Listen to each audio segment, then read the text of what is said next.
Damos la presencia de nuestras autoridades, así como de alumnos, docentes e invitados distinguidos que hoy se han dado cita para este evento. Agradecemos la presencia de las autoridades e invitados que acompañarán a nuestro distinguido ponente y contamos con la presencia de el doctor Manuel Martínez Justo, director de la Facultad de Estudios Superiores, Acatlán.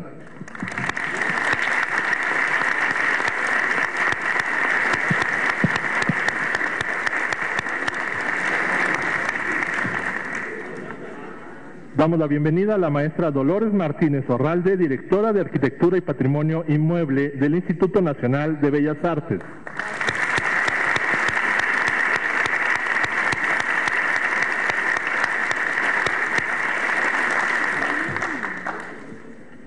Nuestro invitado especial, el ponente, el doctor Eduardo Matos Moctezuma.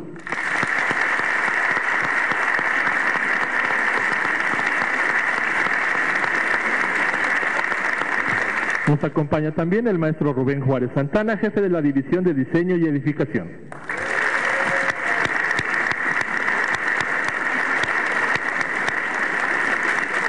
Y la maestra Elizabeth Cordero Gutiérrez, jefa del programa de Arquitectura.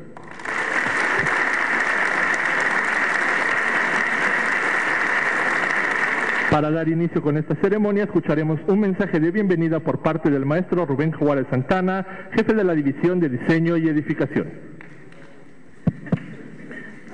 Gracias. Lo bueno es que empezar y que le aplaudan a uno se siente rico, ¿no? Doctor, pues de la Facultad y la División de Diseño y Edificación le da más cordial bienvenida a esta su casa. Como dice nuestro director, la Universidad de la Nación, orgullosamente pues todos somos universitarios. La arquitecta también, Dolores Martínez, que también ya la vamos a adoptar por acá, va a venir, nos debe por ahí 2 conferencias más. Y pues estamos aquí a sus órdenes, reciban una cordial bienvenida en esta sesión en la cual pues, nos distingue usted con su presencia. Y es muy significativa porque estamos algunos alumnos en un proceso de competencia y precisamente cercano al Templo Mayor el objeto del diseño está atrás de del Palacio de Bellas Artes. Entonces se nos hizo reconfortante tener este tipo de temáticas por el carácter que le tenemos que dar a nuestro próximo diseño. Sea usted bienvenido y adelante. Gracias. Agradecemos las palabras del maestro Juárez Santana.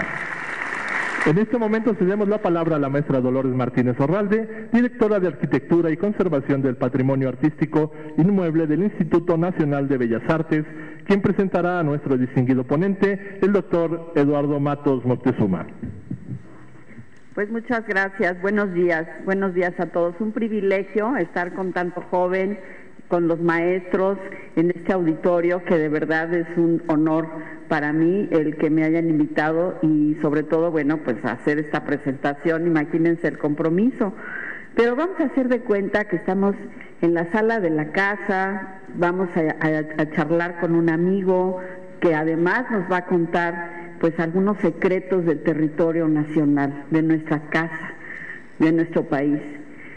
Cuando un pueblo descubre su paisaje y se establece en él, encuentra, entre otras cosas, un lugar que es un eco de íntimas simpatías, un sitio que resuena y le dice cosas importantes. Estas son algunas palabras de un arquitecto muy querido para mí, para Bellas Artes, para la UNAM, don Carlos Mijares Bracho, en una publicación que titula Tránsitos y Demoras, que justamente nos va narrando a su manera, como él bien sabía, pues toda la importancia de nuestro patrimonio cultural. Y bueno, él nos habla del pasado, el pasado fue en su momento presente y este es a su vez futuro respecto de aquel. Aprender a leer y comprender el orden y el duende del lugar, saber su historia y de sus tradiciones y observar los efectos del paso del tiempo en las obras del pasado para deducir lo que pueda pasarles en el futuro a las actuales. Diversas, ingeniosas e inteligentes maneras de relacionar plataformas y escalinatas, muros y taludes, columnas y pórticos, y todos esos elementos que forman el espacio arquitectónico y urbano de nuestro pasado. Y si hay alguien que ha sabido leer y escudriñar y descubrir y aprender y generosamente compartir esa enseñanza, es nuestro invitado, el doctor Eduardo Matos Moctezuma, mexicano de nacimiento en la Ciudad de México, maestro en ciencias antropológicas, especialidad en arqueología, egresado de la Escuela de Antropología e Historia de la Universidad Nacional Autónoma de México. ¿Qué les puedo contar de la trayectoria maravillosa y orgullosamente mexicano del maestro? Reconocido a nivel internacional, autor de más de 500 publicaciones, escritos, investigaciones, recibió numerosas distinciones, entre las que destacan el doctorado honoris causa por la Universidad de Colorado, la medalla Benito Juárez por la Sociedad Mexicana de Geografía y Estadística. En 2007 recibió el Premio Nacional de Ciencias y Artes en el campo de la historia, ciencias sociales y filosofía por su trabajo en Tula, Teotihuacán y el Templo Mayor. Y justamente él ahora nos va a contar pues de estos recientes descubrimientos y seguramente de otros de sus secretos que espero generosamente nos comparta. Bienvenido, doctor, a su casa, la FES Zacatlán, porque ya es casi también la mía. Gracias, bienvenido. Gracias.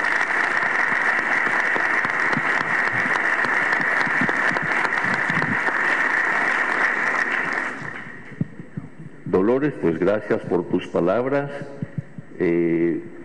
y sobre todo que dijiste que es nuestra casa, la FES Zacatlán. Pero eso sí te pediría que me lo dijeras ante notario público para que quede asentado. Bueno, en realidad me dio mucho gusto regresar aquí después de muchos años. Creo que este edificio no existía cuando vinimos el doctor Miguel León Portilla, Ángeles González y yo para hablar sobre un gran antropólogo que en ese momento se le rendió un homenaje, que era don Manuel Gamio. Y estuve aquí, ya después regresé alguna otra ocasión, pero ahora la tercera es la vencida, así que con mucho gusto estamos aquí. Entonces, lo primero que yo quisiera comentarles es que vamos a hacer un viaje al pasado, a ese pasado que fue presente, como tú dijiste tan bellamente, ¿verdad? Y ir a ese pasado conlleva también adentrarse un poco en lo que es la arqueología, es decir, esta disciplina que permite precisamente ir excavando y recuperando el tiempo que fue y poder llegar así a, digamos, culturas ancestrales, a una serie de presencias y demás, ¿no? Entonces, esto requiere, claro, toda una técnica, no cualquiera puede llegar, no se trata más de llegar con pico y pala y va para afuera, no, lleva un rigor enorme poder ir controlando capa por capa para que no se nos vaya a ir ningún dato y demás. Entonces yo, ese viaje al pasado, yo lo voy a emprender, sobre todo, claro, en relación al Templo Mayor, vamos a emprenderlos juntos para que ustedes vean lo que ocurrió hace 40 años, hace ya 4 décadas, en ese lugar tan simbólico que era, bueno, lo que hoy son las esquinas de Seminario de Argentina, su prolongación, y Guatemala, ¿no? Entonces allí se levantó el templo mayor de los mexicas, es decir, el templo principal de ellos, y ahora vamos a ver por qué era considerado el edificio principal, ¿no? Entonces, todo comenzó una madrugada, la madrugada del 21 de febrero de 1978, como les digo, hace 40 años. Resulta que había un grupo de obreros de la Compañía de Luz y Fuerza que estaban conectando en el turno de la madrugada, estaban conectando unos cables allí en la esquina que hemos dicho de Guatemala y Argentina. de repente dieron con algo que les impedía continuar, una piedra, ¿verdad? Quitaron con las manos el lodo, se dieron cuenta que la piedra estaba grabada, que tenía una serie de relieves y algo insólito. En lugar de decir, oye, ya rompe esta piedra y ya pon los cables, ya vámonos a dormir, que es las 3 de la mañana, ¿no? Acordaron que iban a suspender el trabajo para avisar al Instituto de Antropología al día siguiente de que había salido ahí algo que parecía ser una escultura con estos relieves, ¿no? Así lo hicieron. Entonces al día siguiente avisaron de inmediato y se mandaron por parte del INAH a 2 personas para que revisaran el lugar. Se percataron de que efectivamente era parte de una escultura y resultó que esa escultura no era otra más que la diosa lunar, la diosa de la luna Coyolxauhqui, ¿no? Imagínense un monolito de 3,25 de diámetro. Imagínense las dimensiones de la escultura, ¿no? Entonces, claro, de inmediato y gracias a la ley vigente, la de 1972, pues se pudo detener la obra, ¿verdad? Y aplicarnos totalmente a la investigación de lo que representaba aquella escultura. Sabíamos que la escultura de Coyolxauhqui, o por lo menos esa deidad, ¿verdad?, femenina, relacionada con la luna y demás, había estado colocada o formaba parte del principal edificio mexica, ¿verdad?, el Templo Mayor. Entonces, ya con anterioridad, un arqueólogo, mencioné, don Manuel Gamio, había excavado en la esquina, quizá ahora sí que los mayorcitos que anden por aquí se acordarán que en aquel entonces había de estos como muro de gallinero, ¿cómo se llama? De malla, eso. Malla ciclónica. Mira qué elegante, malla ciclónica. Era una tela de gallinero, ¿verdad?, que estaba ahí. Y entonces uno se asomaba por la calle de Argentina y podía ver unas ruinas allá abajo, ¿no? Inclusive se podía entrar y visitar, ¿no? Bueno, esos ya era una esquina del Templo Mayor que en 1914 don Manuel Gamio había excavado y había dicho, este es el Templo Mayor, porque había dudas, fíjense nada más, a qué nivel fue la destrucción de Tenochtitlan, que había dudas dónde se había encontrado el principal edificio mexica, ¿no? Entonces don Manuel fue el primero a decir, no, aquí este es seguramente. Bueno, tuvieron que pasar, imagínense, todos estos años para que en 78 regresáramos al lugar, ya a raíz de ese hallazgo fortuito, y poder entonces empezar a planificar nuestra excavación. No los voy a atormentar con los aspectos técnicos de la excavación, dividí el área en 3 secciones, ¿verdad?, un arqueólogo al frente de cada una de ellas, en fin, ¿verdad? Pero había un gran predio que pertenecía, un gran estacionamiento que pertenecía a la Secretaría de Hacienda, lo cual entonces facilitó el poder excavar ahí y también en la calle de Guatemala, ¿no? Se formó una junta de monumentos que estaba formada principalmente por colegas de ustedes, por arquitectos. Allí estaba, por ejemplo, el arquitecto Piña Reinhofer, estaba el arquitecto Ortiz Layuz, formamos parte de este grupo, estaba en aquel entonces tu antecesor en el cargo, no me acuerdo ya ni quién era, pero que allí en Bellas Artes, también un arquitecto, estaba ahí, de Saop, estaba el arquitecto Medel, o sea, y éramos como 8 o 9, ¿verdad?, y un arqueólogo que era yo, ¿no? Entonces se tenía que analizar cada una de las casas por monumentos coloniales. Afortunadamente se pudo ver que la mayoría de los inmuebles que había ahí eran de los años 30 del siglo XX. Había habido una cierta proliferación de construcción, se quitaron varios de los monumentos más antiguos y demás, y se hicieron construcciones más, pues más recientes, de los años 30 y demás, ¿no? Entonces, pues, con toda esta información, pues ya se pudo ir avanzando en la excavación, etcétera, para ir recuperando el Templo Mayor, ¿no?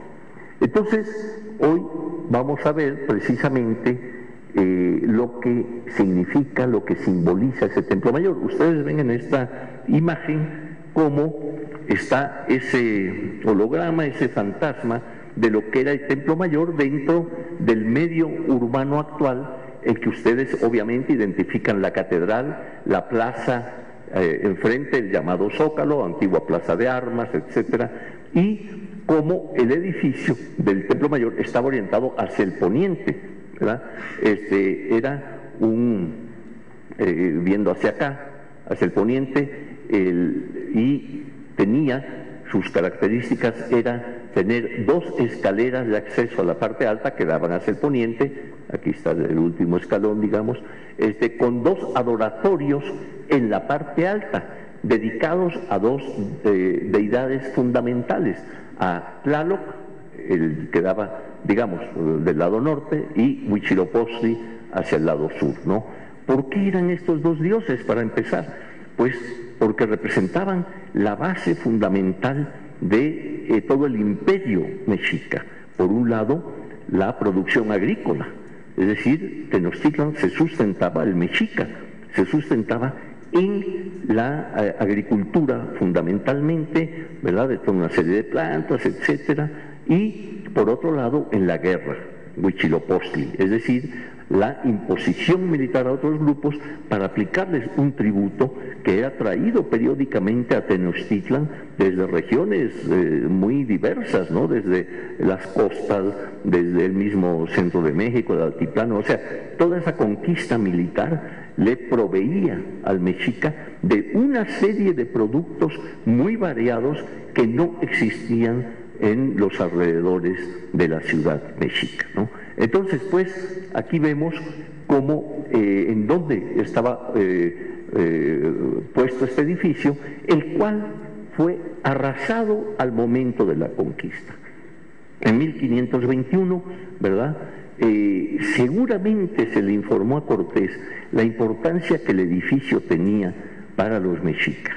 Para ellos, el Templo Mayor era el centro de su universo, es decir, era el edificio de mayor sacralidad.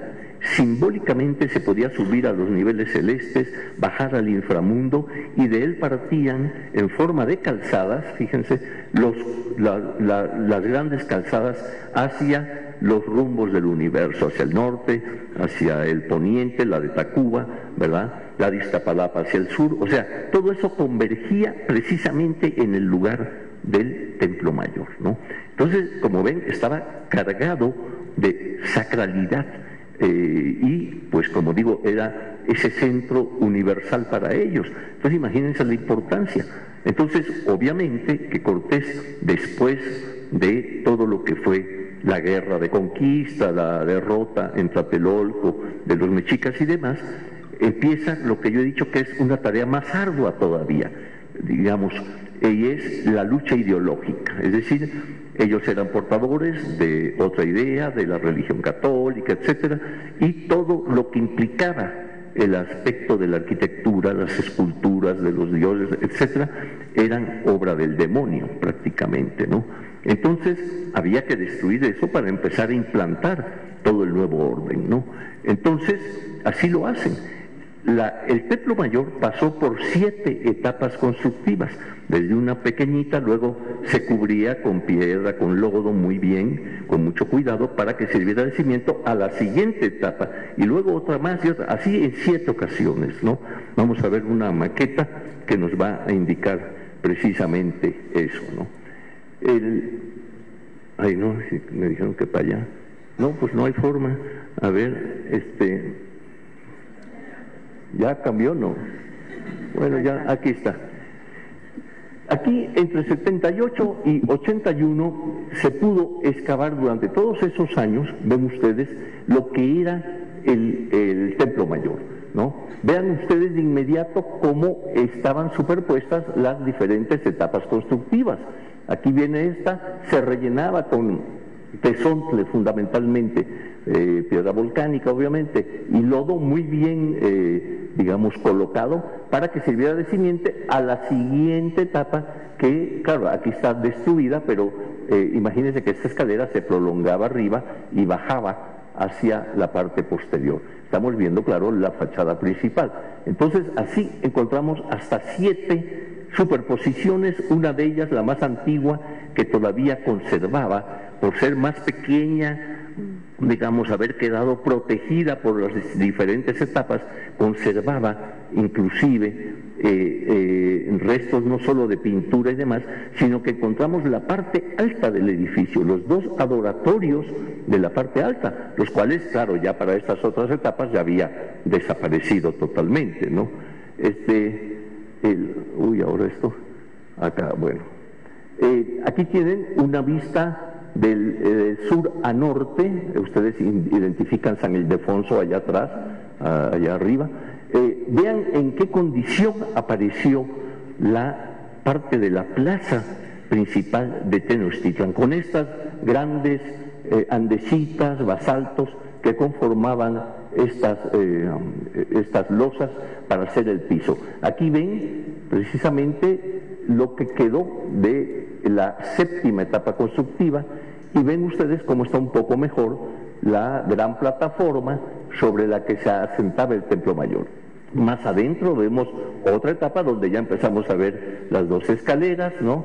Aquí van superponiéndose, y pues imagínense que el edificio llegó a tener, en su momento de esplendor en que lo ven los españoles, llegó a tener hasta 45 metros de alto, ¿no? Y en su interior pues iban quedando cubiertos y protegidos las anteriores etapas constructivas, lo cual nos permitió precisamente poder entender cómo había sido elaborado el edificio, ¿no? A ver, ya ni sé cuál se le da. Bueno, aquí está, etapas constructivas. Vean ustedes en esta maqueta, quizá mucho más claro, lo que es, cómo era el Templo Mayor. Primero, una gran plataforma general, que es esta que está aquí, ¿verdad?, con una escalera prácticamente corrida, y sobre la cual se asentaba el templo propiamente dicho, ¿no? Encontramos los restos de los aposentos que había tanto al norte como al sur, ¿no? Y vean ustedes este patrón de las 2 escalinatas que subían a los 2 adoratorios, y cómo ese elemento se repetía en cada una de las etapas, inclusive en la más antigua, que calculamos pertenecía al año 1390, ¿verdad?, con sus 2 adoratorios aquí y demás, ¿no? Entonces ven ustedes aquí cómo pues iba creciendo el edificio. Hemos podido observar otra cosa interesante.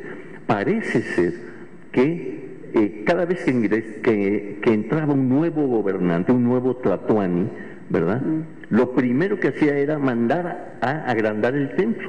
O sea, claro, quedaba bien con el pueblo, quedaba bien con los dioses, con Tlaloc, con Huitzilopochtli, ¿verdad? Y vemos cómo iba agrandando. Entonces, esto es muy, muy interesante, porque toda la materia prima que se usaba le imponían a los grupos muy cercanos, que ya habían sido conquistados, ¿verdad?, les imponían tener que participar con materia prima, que trajeran madera, que trajeran piedra, que trajeran lodo también, para estuco, la cal, etcétera, para los recubrimientos y demás, ¿no? O sea, que era todo un control bastante fuerte.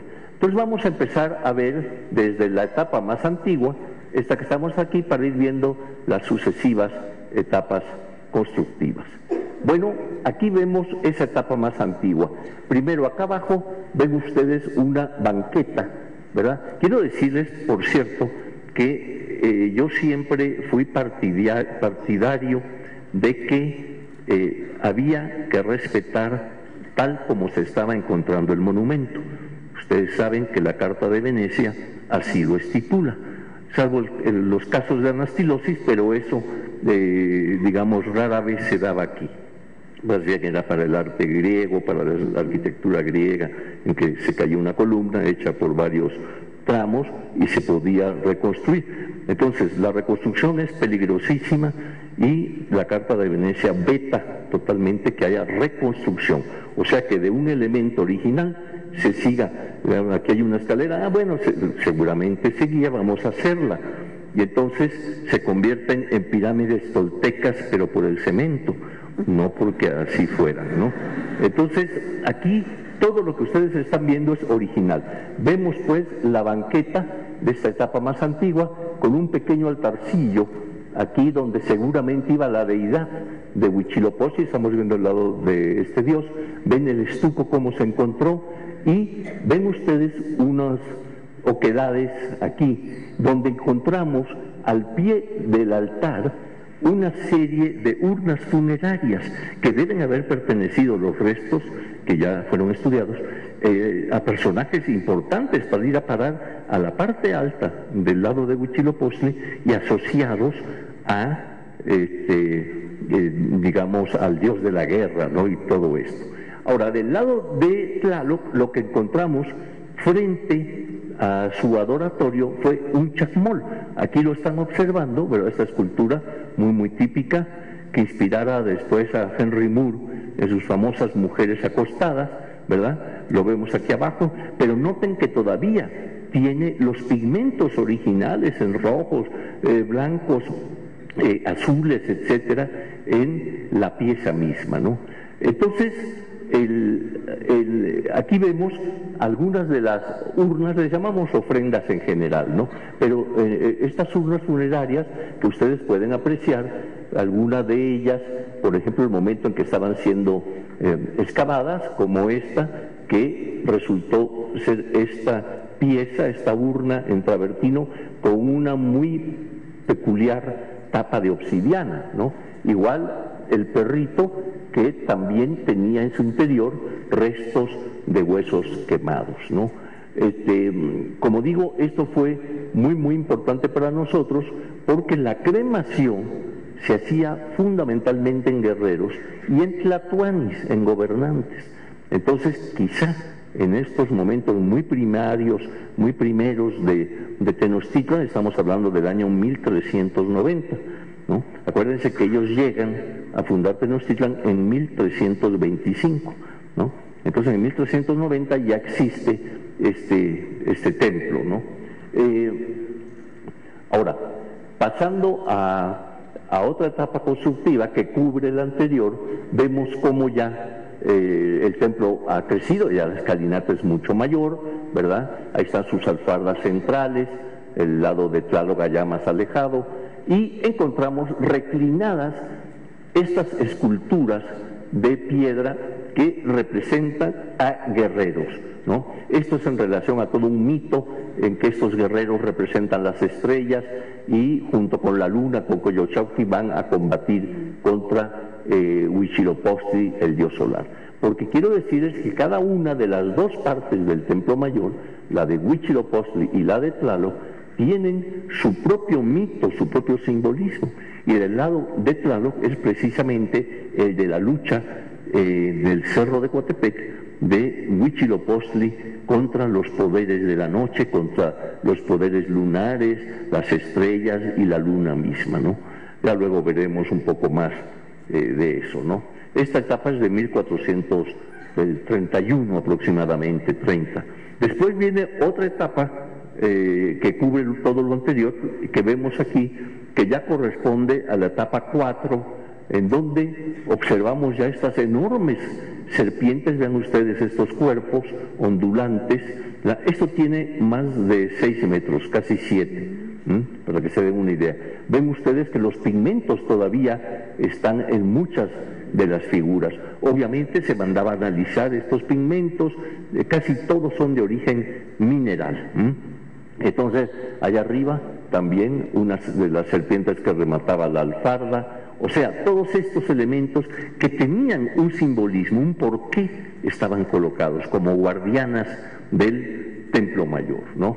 Entonces aquí estamos pues hacia 1470 aproximadamente, y vemos altarcillos en la plataforma principal que sustenta el templo, altarcillos de estos cargados hacia el lado de Tlaloc, con la representación de estas ranas, ¿no?, que es un animal asociado al agua, asociado a Tlaloc, etcétera, ¿no? Y en la fachada sur, norte y la posterior, en la fachada oriente, había estos conjuntos exactamente a la mitad, había estos conjuntos de un altar, ven ustedes aquí, un altarcillo con una cabeza de serpiente, y a los lados, en el caso del lado de Huitzilopochtli, unos braseros hechos de piedra y recubiertos de estuco, ¿verdad?, con su recipiente acá adentro para colocar el copal, ¿no? Del lado norte, que era el lado de Tlaloc, también encontramos estos mismos conjuntos, pero en lugar de los braseros, lo que había eran braseros en forma del rostro del dios Tlaloc, ¿no? O sea que está muy bien definido cada uno de los dos lados, ¿no? Ahora bien, ya entramos a la etapa 6, es más o menos año 1500, ya nos estamos acercando al momento de la conquista, en donde del lado norte del Templo Mayor apareció este altar, un altar hecho, como ustedes ven, o decorado, con toda una serie de cráneos, ven aquí, hechos de piedra y recubiertos de estuco, ¿verdad?, alineados como si fuera un zompantli. ¿Se acuerdan que el zompantli es una estructura, ¿verdad?, baja, muy larga, a veces 30, 60 metros, en la cual se ponían los postes para luego poner las varas de madera en las que se ensartaban los cráneos, ¿no?, uno junto al otro. Entonces da un poco la idea aquí de que trataban de representar ese elemento. No nos extrañó cuando salió este edificio con esta asociación a la muerte, ya que se encontraba al lado norte del Templo Mayor. Y el lado norte del templo era un adoratorio de unos 7, 8 metros de largo, ¿verdad? El lado norte era el Mictlampa, era el lugar o rumbo de los muertos. Entonces la arquitectura aquí se adaptaba según el simbolismo que ellos buscaban dentro de su planificación de su espacio sagrado, ¿no? Aquí también tenemos los templos rojos. Resulta que tanto al norte del Templo Mayor como al sur se encontraron estos pequeños adoratorios que, tal como lo están viendo, con restos de estos aros, todo en color rojo aquí, luego unos colgantes pintados también en rojo, negro, blanco. Aquí pueden ver parte del color, todavía cómo se conservó, ¿no? Entonces aquí fue muy importante la presencia de los conservadores, de los restauradores, porque los restauradores precisamente tenían que ver en qué condición venían saliendo los edificios, las ofrendas, etcétera, para poder ver qué se iba a aplicar para su protección, ¿no? Entonces tenemos todavía actualmente todo un equipo de restauración allí en el Templo Mayor, ¿no? Entonces todo esto es de la etapa 6, año alrededor del año 1500 de nuestra era. Después, encima de todo esto, incluido este edificio que vamos a ver, iba a venir la etapa 7, la que ya era obra de Moctezuma II, a quien le iba a tocar tener que enfrentar la conquista española, ¿no? Entonces, un poquito más al norte del edificio que hemos visto antes, tenemos este conjunto que en realidad son una serie de aposentos, ¿no? Tenemos patios interiores con banquetas policromadas, ven ustedes aquí, todavía con su color, en donde vemos procesión de guerreros, ¿verdad?, que están pintado todo, como ven, con rojos, azules, etcétera. Aquí vemos el patio y parte de las banquetas. Eran más de 60 metros de banqueta policromada con esta expresión de los guerreros, ¿no? Como decía, pues encima de eso ya iba a venir lo que era la etapa 7, pero esa fue la que los españoles vieron y destruyeron hasta casi en su totalidad, ¿no? Aquí vemos, ya hemos hablado de ofrendas, vemos cómo estas ofrendas se encuentran en determinados lugares en relación al templo. Se encuentran, por ejemplo, en el centro de cada una de las escalinatas, ¿verdad? En las esquinas del templo mayor, en fin, o sea, en varios sitios específicos es donde se encuentran estas ofrendas. Ahora, ¿qué es una ofrenda? Una ofrenda puede ser desde un objeto hasta 300 objetos, llegamos a encontrar, o más, ¿verdad?, que están colocados, como digo, en un lugar específico. Estas ofrendas tienen un lenguaje interno.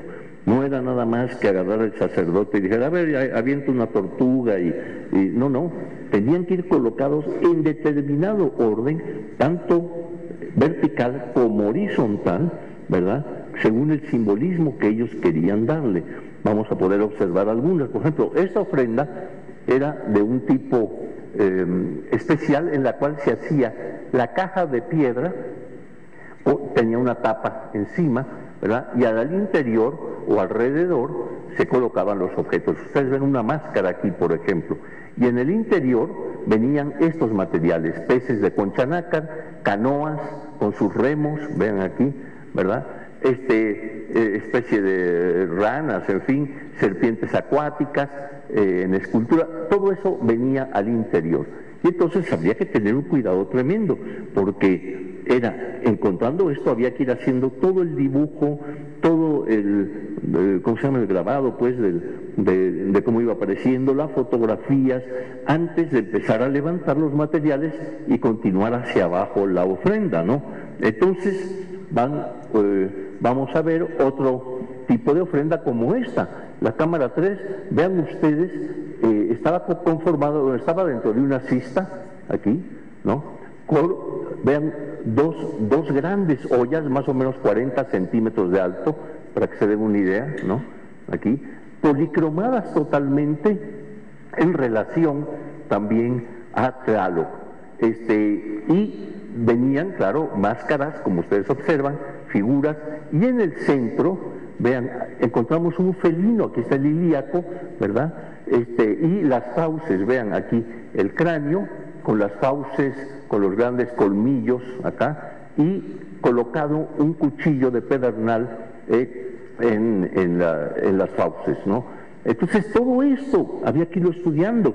Primero, bueno, ¿por qué un felino?, ¿no? ¿O por qué águilas? Encontramos un bestiario que, ahora sí, como dicen, que no se lo acaban, ¿eh? Impresionante. Miren, en muchas ofrendas había tortugas, peces de diferente tipo, dientes de tiburón, cocodrilos, ahorita vamos a ver, por ejemplo, uno, picos de pez sierra, en fin, águilas reales, codornices. Era una riqueza, y cada uno de estos animales tenía una asociación o tenía un simbolismo. Por ejemplo, el águila real es el ave que vuela más alto, por lo tanto lo equiparaban al sol, ¿no? El cocodrilo era la tierra misma, ¿no? O sea que, como ven, tenía cada uno un contenido simbólico y un porqué, ¿no? Entonces, vean aquí otra ofrenda. Vemos del lado derecho el nivel superior de la ofrenda, ¿verdad? Empezamos a trabajar, vean, corales marinos perfectamente encontrados, ollas con la efigie de Tlaloc, ¿no? Vean aquí el cocodrilo que les mencionaba, por ejemplo, hay caracoles, conchas, serpientes, claro, aquí no se nota. Entonces, se dibujaba todo esto, se levantaba y se seguía con la siguiente capa, que en este caso eran fundamentalmente conchas, caracoles, orientados, por cierto, aquí de este a oeste, ¿no? Casi todos tienen esa orientación. Y arena, porque había un nivel, digamos, acuático, simbólicamente, que era parte del inframundo. Y encima de ese nivel acuático se colocaba lo que era el nivel terrestre, ¿no? O sea, lo que estaba acá, ¿no? Y encima ya de todo esto, los diosesillos que tenían relación con los niveles celestes, o sea, que estaban reproduciendo su concepto del universo, ¿no? Y eso lo encontramos en una cantidad enorme de ofrendas, ¿no? Ahora, en 1991 se presentó un problema. Resulta que de repente empezaron a notar los ingenieros que en la Catedral Metropolitana había unas grietas enormes. Hace rato Dolores decía, no es igual una fisura que una grieta. Pues yo no sé si eran fisuras o grietas, pero eran unos agujeros de este pelo que atravesaban a la pared. Era grieta. Era grieta. Era grieta. Ahí está.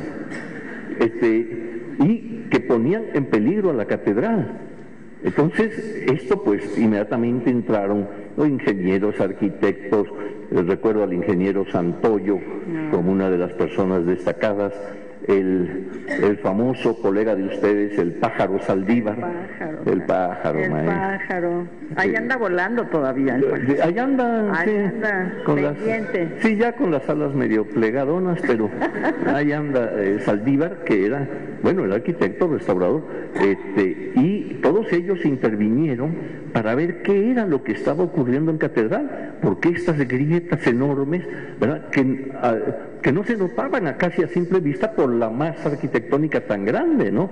De repente, cuando ya empezaron a ver, se dieron cuenta que había un peligro inminente de que se podría venir abajo. ¿Qué era lo que ocurría? Pues ocurría lo que ahorita van a ver. Allá arriba tienen la catedral, ¿no? Entonces, lo que estaba ocurriendo, en pocas palabras, era que el hundimiento de la ciudad, sobre todo en el centro, ustedes conocen perfectamente que ese hundimiento se da porque se extrae el agua del subsuelo para darle agua a la ciudad. Bueno, al ir extrayendo esta agua, claro, las arcillas se comprimen, ¿no? Al comprimirse y al perderse esa humedad y se empieza a comprimir, pues los edificios empiezan a bajar, ¿no? Pero nada más que aquí, como estábamos sobre el área ceremonial mexica, todos estos edificios, etcétera, lo que ocurría era que Catedral, por ejemplo, empezaba a hundirse, pero aquí había edificios prehispánicos, entonces pegaba aquí y empezaba a resquebrajarse, pero otro acá, o sea, que se iba hundiendo diferencialmente. Entonces dijeron, bueno, ahora ¿cómo solucionamos esto? Porque el agua no se va a dejar de extraer, o sea, el DF necesita eso para darle agua a la ciudad. Por cierto, ¿cuántos días llevo sin bañarme, maestro? No, tengo mis reservitas. Entonces, idearon los ingenieros, ¿verdad?, con el apoyo de los arquitectos, obviamente, que iban a abrir una serie de pozos. Ven, estos no son columnas, son pozos que abrieron a lo largo y ancho de la catedral. Aquí está el sagrario, que está acá, ¿verdad? Abrieron cerca de 40 pozos de un diámetro de 340.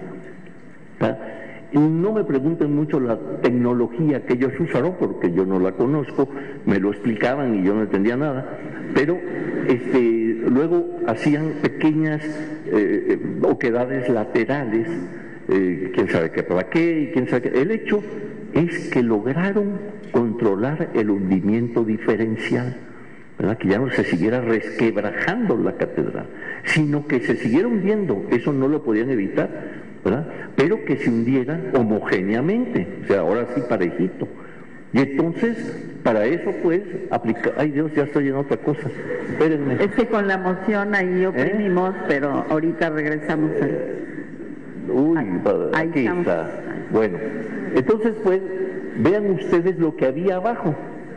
Es esto que observamos aquí.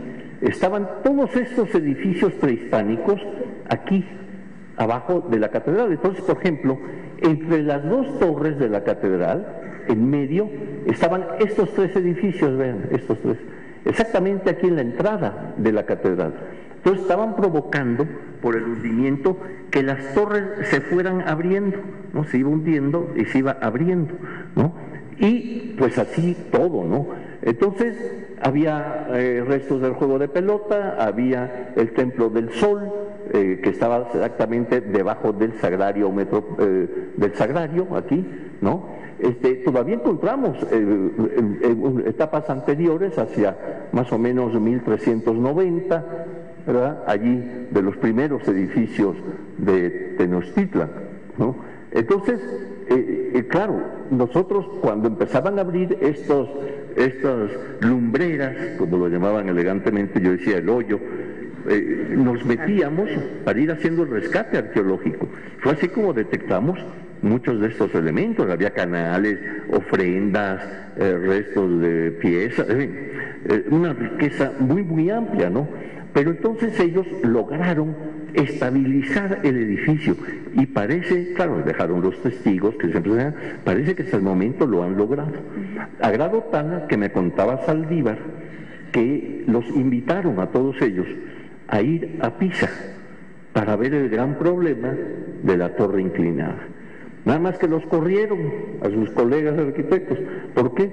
Porque los de allí dijeron, oiga, no, si nos enderezan la torre, ya no va a venir nadie, déjela como está, hombre, no le muevan. Y entonces ya, pero sí fueron allá un equipo de arquitectos e ingenieros para ver el problema que ellos se enfrentan, ¿no?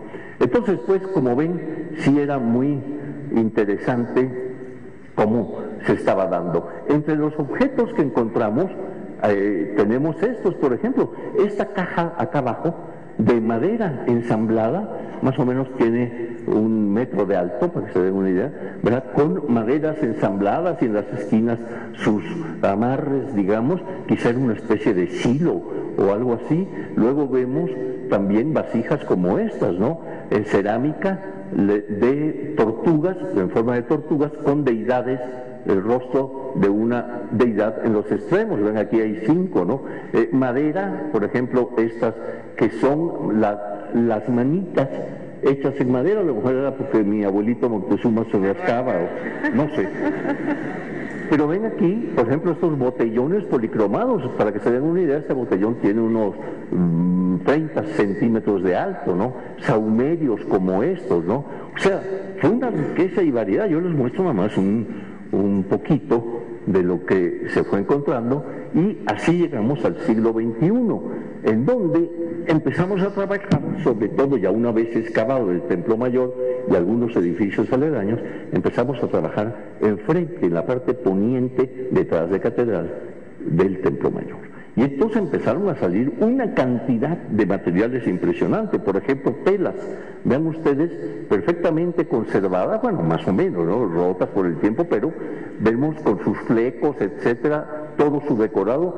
Se hizo el análisis, son telas de algodón, por ejemplo. Entonces, esta viene de una ofrenda muy especial, la 102, en la que se ve que era todo un atavío de un sacerdote del culto de Tlaloc. Aparecieron también restos de papel. Esto es una pequeña bolsa muy deteriorada. Ustedes alcanzan a ver un rostro aquí, los ojos, ¿verdad? Y esto es un pectoral que está hecho con más de 15,000 pequeñísimas piececillas de turquesa y de piedras verdes, ¿no? Y que tiene 7 deidades aquí alrededor de la misma, ¿no? Esta era la máscara, parece ser, del sacerdote. Ustedes ven también en madera cómo tenemos este elemento con todo un tocado muy elaborado en base también de madera y de papel, ¿no? Luego otras figurillas, en fin. O sea, realmente fue un trabajo impresionante. Pero resulta que en el año 2006, ¿verdad?, ven ustedes aquí la escalera de la 6ª etapa constructiva, perfectamente conservada, ¿no? Aquí viene el piso de la plaza, acá, ¿verdad? Pero de repente, enfrente al Templo Mayor, encontramos una enorme escultura, ¿no?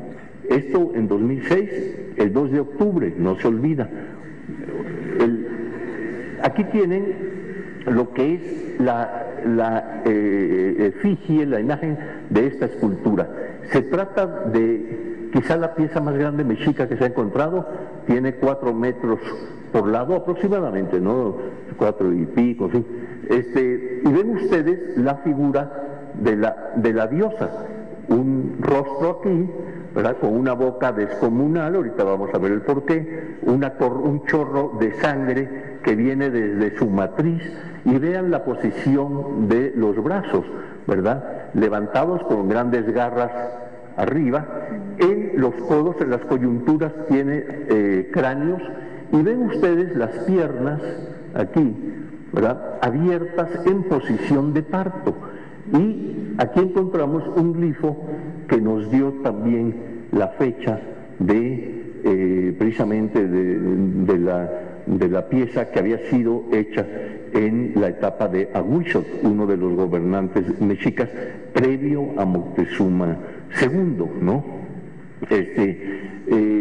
Pero ¿por qué esta diosa? Aquí la tienen, es un dibujo, pero aquí quizás se ve más claro.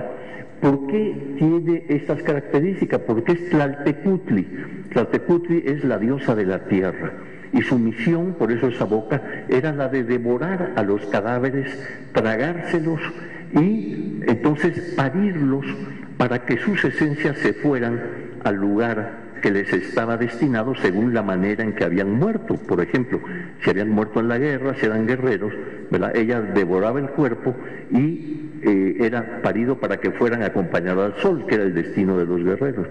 Si habían muerto ahogados, hidrópicos, en relación al agua, entonces iban igual a ir al Tlalocan, al paraíso del dios Tlaloc. Y si habían muerto de cualquier otra manera, iban a ir al Mictlán. Entonces ella era la gran devoradora de los cadáveres, pero a la vez la gran paridora, ¿no? Entonces, se pudo ver que tenía mucho todavía de color, el pigmento, de cómo estaban policromadas todas estas piezas. Y aquí, para que vean un estudio comparativo, tienen una escala humana acá, y ven la piedra del sol, mal llamado calendario azteca, que tiene cerca de 360 de diámetro, Coyolxauhqui, ¿verdad? Aquí, descuartizada, desmembrada, etcétera, que tiene 325 más o menos en su diámetro mayor, y Tlaltecutli, ¿no? Esta diosa de la tierra, para que ustedes se den una idea. O sea que había una conjunción muy importante de la escultura con la arquitectura y la pintura, ¿no? Bueno, se siguió excavando. Aquí tenemos restos de piezas de oro procedentes de otra de las ofrendas, ahí se dice cuál, la 125, también cascabeles globulares, como los de arriba, por ejemplo, hechos de oro también y dedicados a los dioses, ¿no? Aquí vemos la ofrenda 126 frente al Templo Mayor, que fue de una riqueza excepcional. Aquí pueden ver cómo, digamos, se estaba excavando. Bueno, primero quiero decirles que aquí arriba es donde venía la gran escultura de Tlaltecutli, ¿no? Aquí. Entonces, la levantamos para poderla meter al museo. ¿Por qué? Por protección. Porque de permanecer aquí, apenas una lona era la que cubría, con el peligro de que el agua se pueda colar, etcétera. Así quedaba protegida contra el aire, el sol, la lluvia, etcétera, etcétera. Y actualmente se puede ver allá adentro esta escultura. Debajo de ella, que es aquí donde estamos viendo, empezó a aparecer una ofrenda, que es esta, la 126, ¿no? Aquí ven ustedes precisamente todo lo que decíamos. Vean aquí esto, con los piquitos aquí, es un pico de pez sierra, ¿verdad? El animal venía acá atrás, o sea, era un pez de más de 3 metros de largo, por decir, ¿no?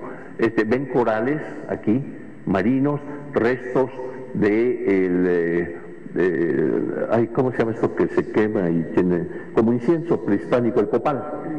El copal. Acá ven vasijas de barro, por ejemplo, restos óseos de animales, ¿no? O sea, una cantidad de material, de animales, etcétera, pero que guardan, precisamente por la posición en que fueron colocados, guardan toda una relación, ¿no? Aquí ven también de la ofrenda 126 madera con estas serpientes acá abajo, ¿verdad? Ondulantes, algunas mascaritas. Estas son pequeñas, más o menos esto tiene unos 5 centímetros, para que se den una idea, ¿no? Después también se hicieron análisis de esto de los pigmentos, cómo estaba policromada Coyolxauhqui. Primero vean ustedes las características, ¿no? Está decapitada, desmembrada, ¿no? Separados los brazos y las piernas de la diosa lunar, ¿no? Y los colores con que se recubrió, todavía se alcanza a ver algo de los colores, pero se hizo un análisis así en los intersticios de la piedra para poder ir recabando la información, ¿no? Después establecí yo el programa de arqueología urbana, el PAU, a raíz de lo que habíamos visto en Catedral. Es decir, que ya no era solo el área de Templo Mayor del edificio, sino ver los edificios aledaños, ¿verdad? Y eso sí iba a encargar el programa de arqueología urbana.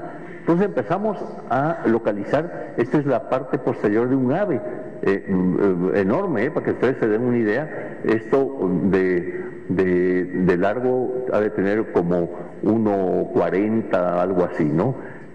Con su garra acá atrás encogida, las plumas del ala estaba rota en la parte de adelante, y aquí hacia 2011 seguíamos excavando frente al Templo Mayor y de repente empezó a salir este edificio, vean ustedes, circular, aquí, con cabezas de serpiente empotradas como adorno, y que había sido destruido por un drenaje que se hizo en el año 1900, en la época de don Porfirio, ¿no?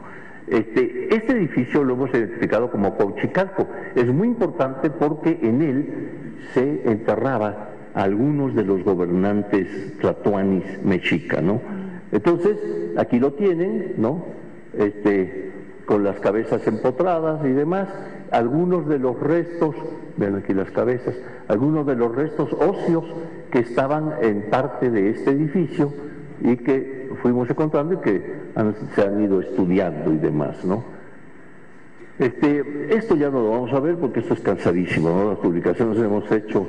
Fíjate que se está haciendo por un arqueólogo un recuento de cuántas publicaciones llevamos. Son entre libros, tesis, publicado todo, guías del museo, catálogos, etcétera, más de 1.200 fichas bibliográficas, ¿no? Pero en fin, esto ya vamos a obviarlo para entonces poder ya finalizar este recorrido, ¿verdad?, por el pasado, que nos ha permitido pues tener una idea de lo que era el principal templo de los mexicas. Obviamente, como ustedes vieron, mucho fue destruido al momento de la conquista, ¿verdad?, a grado tal que se borró la traza de Tenochtitlan, y como yo les dije al principio, no se sabía dónde estaba su plaza principal ni su templo principal, ¿no?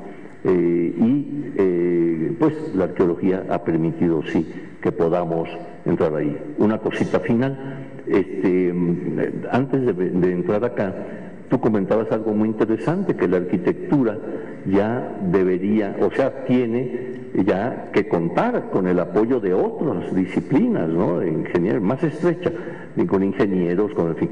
La arqueología es igual. En Templo Mayor participaron desde el principio, hace 40 años, hasta el momento actual, biólogos, geólogos, restauradores, historiadores, así, una cantidad de químicos para los análisis, etcétera. O sea, ya no se concibe por sí sola, se tiene que recurrir al apoyo de otras disciplinas para enriquecer el dato y poder interpretar mejor el pasado. Pues muchas gracias.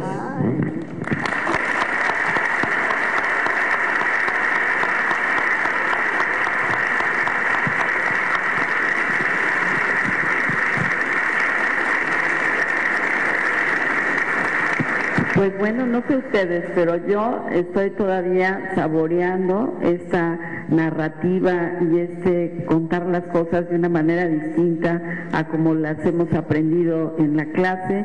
Creo que esto debe implantarse de manera permanente en la FES Acatlán con el maestro Matos, porque por ahí a ver si no me regañan los directivos, pero yo creo que este aprendizaje para los alumnos es fundamental, el escuchar de viva voz de quien ha trabajado de manera directa por todos estos descubrimientos, y bueno, la manera en que lo describe me hace imaginar lo maravilloso que deben ser los sueños del doctor, porque debe tener toda una información rondando por la mente permanentemente.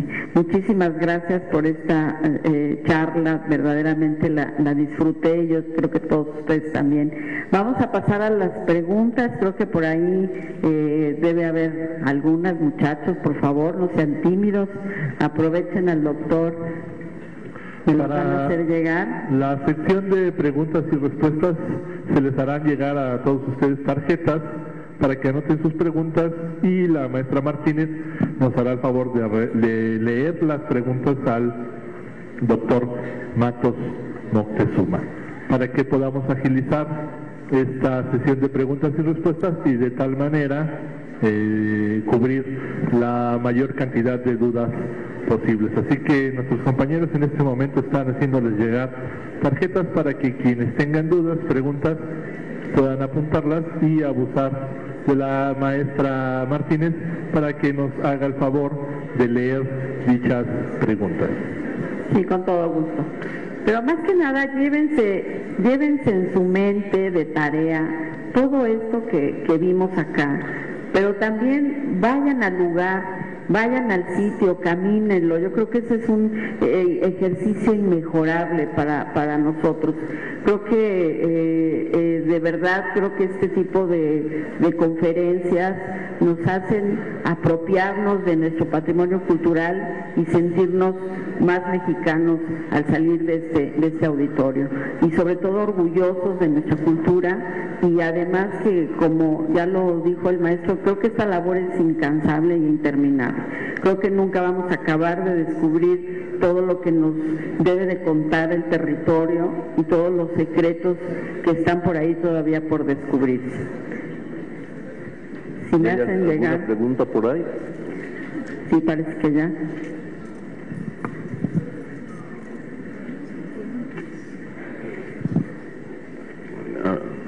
A ver si...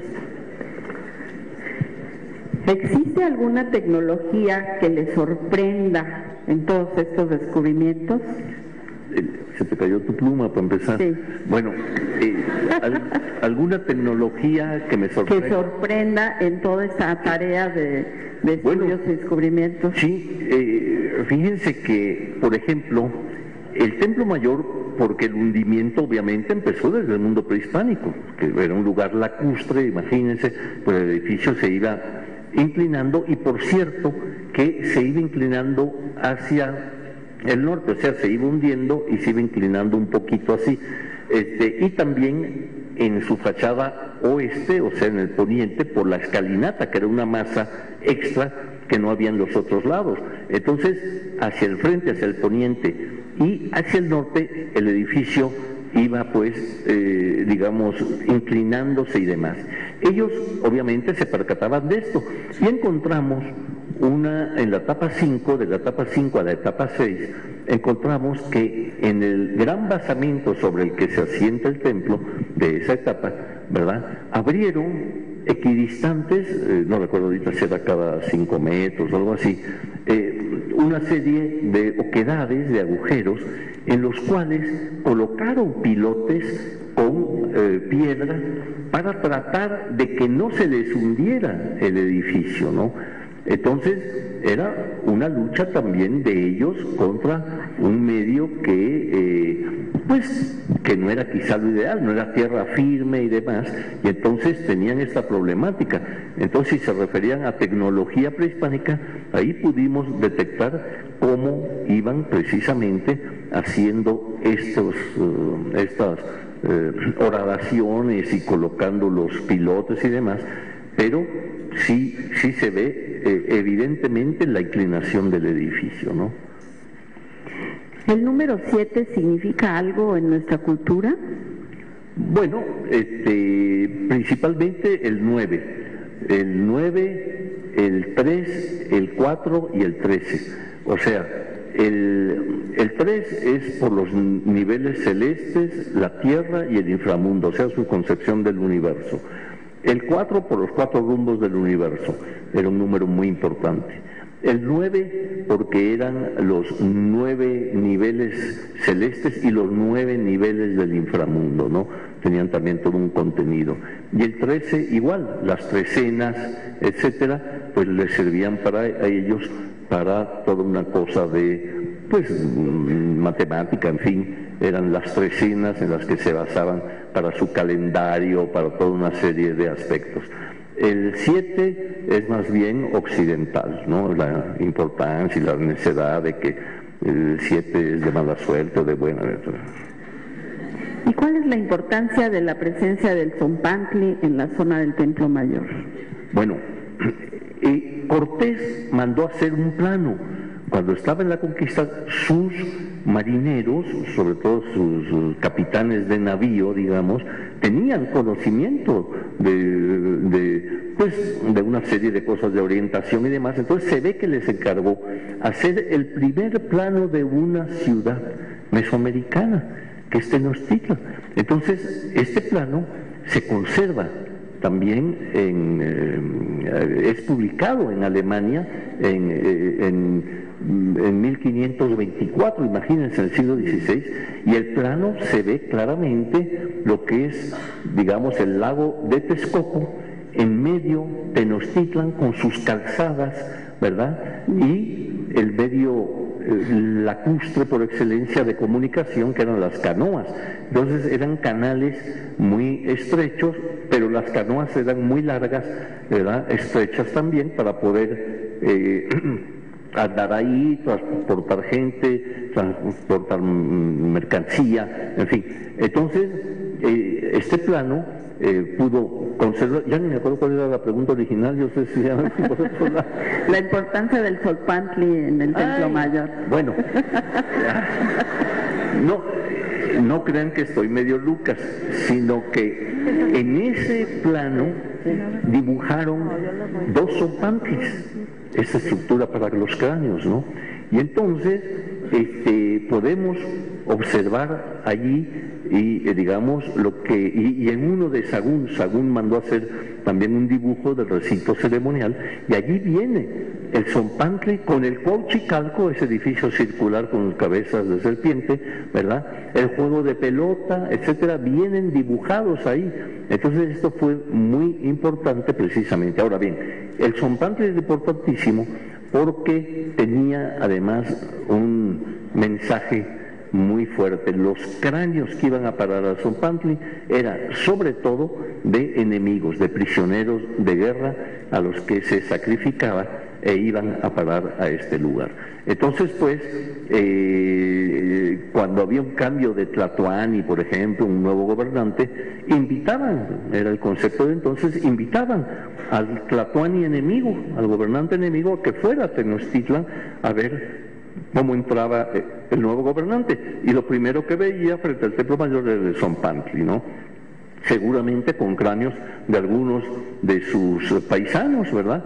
Entonces, pues, había todo un contenido en el Tzompantli mismo digamos, en esta estructura, que tenía, pues, una relevancia fundamental, ¿no?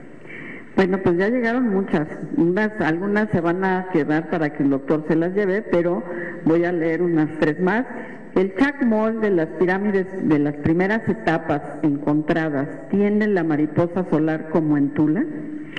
No, en este caso, por cierto, Tula es anterior a Tenochtitlan, pero el mexica se inspiró mucho en Tula para hacer, y de ahí tomó y copió el Chacmol, ¿no?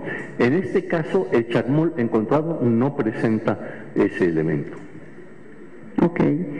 ¿De qué manera llegaban las ofrendas acuáticas al centro de México? Bueno, hemos encontrado que aquello que quizá ustedes han oído hablar de el zoológico de Moctezuma, sí existió, y en el plano de Cortés, ahí viene, se ven algunos animalitos y cosas atrás del palacio de Moctezuma. Bueno, resulta que en un principio pensábamos que bueno, que era como un zoológico para Solás del Tlatoani, etcétera.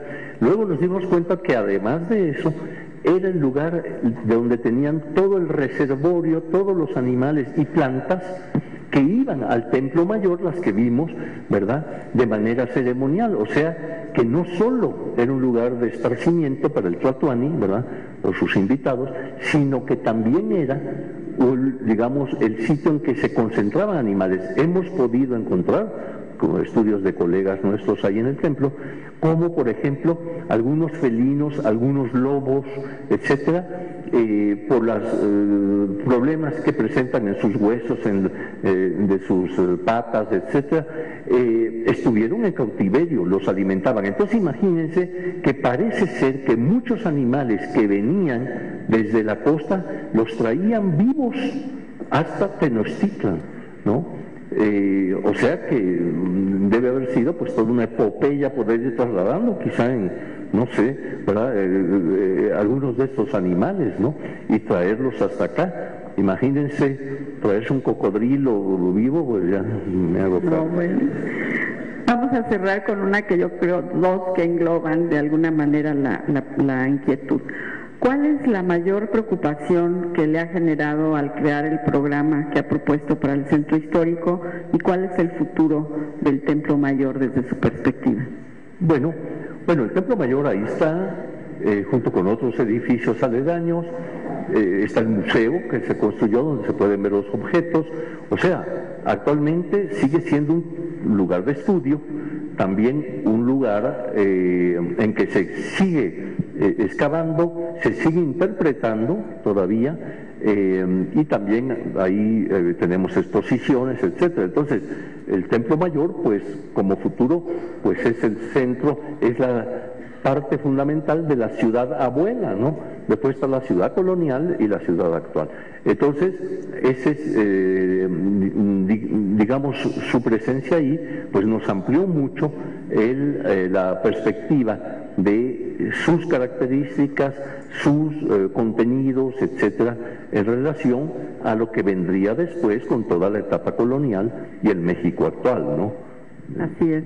Pues yo pienso que todo es una puerta abierta al aprendizaje, al asombro, y que es una fuente inagotable de estudio para las nuevas generaciones, que seguramente los cuadros que usted ha formado y las inquietudes que va a dejar en estos jóvenes, espero que den frutos pronto. Pues bueno, pues yo creo que hay que darle un gran aplauso al doctor Matos por esta generosa conferencia.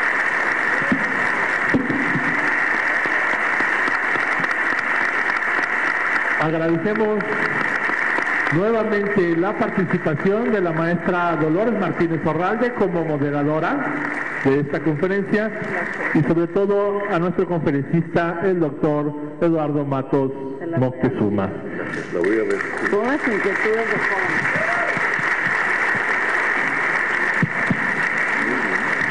En este momento vamos a solicitar al licenciado José Rodrigo Centeno Gaeta, secretario de Estudios Profesionales, y al maestro Rubén Juárez Santana, jefe de la División de Diseño de Edificación, que suban al escenario para entregar los reconocimientos a nuestros invitados especiales por la impartición de esta magnífica conferencia.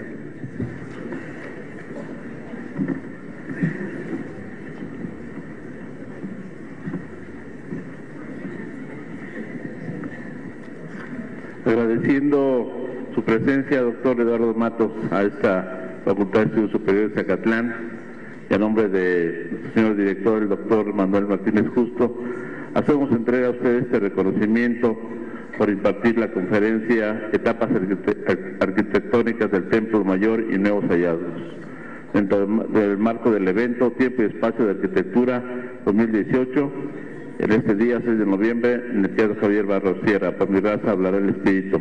Muchas gracias, doctor.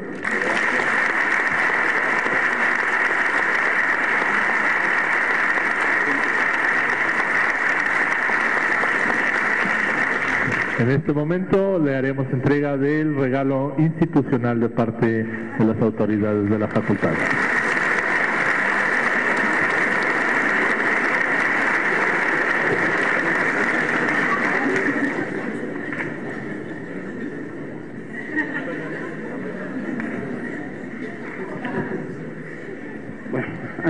escuela.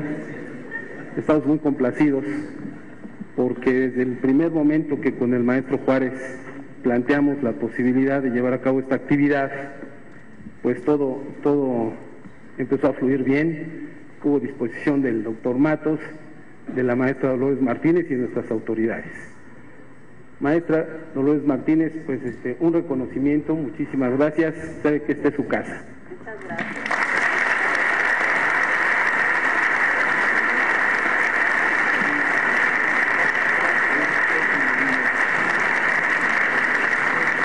Bueno, pues como todos los universitarios, si nos ponemos de pie y les echamos un goya. Culminar como universitarios esta ceremonia, invitamos a todo el mundo a ponerse de pie y entonar un goya por el orgullo de pertenecer a la máxima casa de estudios de nuestro país. México, Pumas, Universidad.